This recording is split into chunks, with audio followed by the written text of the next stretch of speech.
అధ్యక్ష ప్రైవేట్ కాలేజీల వ్యాపారం దందా సార్.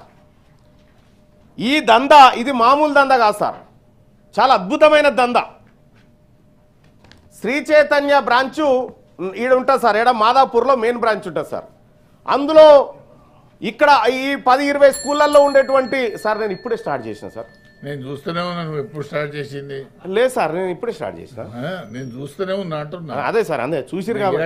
ఆడ కూడా టీవీలో చూసినాను. లేదు సార్, నేను స్టార్ట్ చేసింది ఇప్పుడు సార్. అయితే సార్ ఈ శ్రీ చైతన్య అనేటువంటి నారాయణ అనేటువంటి బ్రాంచ్లు ఉంటాయి. మెయిన్ బ్రాంచ్ ఒక్కటే ఉంటుంది సార్. అది ఇందులో చదివే అక్కడక్కడ చదివేటువంటి పిల్లలందరినీ తీసుకొని పోయి ఆ మెయిన్ బ్రాంచ్లో పెట్టి చదివిపిస్తారు. ఆ ర్యాంకులు మొత్తం రాష్ట్రం అంతా రుద్దుతారు సార్.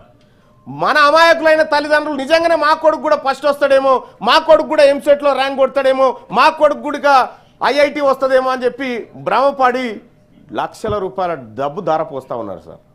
సార్ ఇక గడిచిన ఒక్క ఏడాదే ఇంటర్మీడియట్ మరియు ఎంసెట్, నీటు, ఐఐటి, జేఈఈ కోచింగ్ల పేరు మీద అధ్యక్ష ప్రైవేట్ జూనియర్ కాలేజీలు చేసినటువంటి వ్యాపారం అక్షరాల 9,625 కోట్ల అధ్యక్ష. ఒక సర్వేలో తేలింది. ఒక్క ఏడాదికి ఇంటర్మీడియట్ వ్యవస్థలో ఇప్పుడు సార్ చెప్పినట్టుగా దానికి ఎంపీసీ ఐపీ అని, లేకపోతే ఎంపీసీ ఐఐటి అని, ఇట్లా రకరకాల కోర్సులు పెట్టి అధ్యక్ష ఒకటే ఏడాదిలో ప్రైవేట్ కాలేజీలు 9,625 కోట్ల రూపాయల వ్యాపారం చేసిరని ఒక పత్రిక కథనాన్ని ప్రచురించింది అధ్యక్ష. ప్రభుత్వం ఏమో 1,125 కోట్లు ఈ రంగంలో ఖర్చు చేసినా పెద్దగా ఫలితం రాకుండా పోయింది అధ్యక్ష.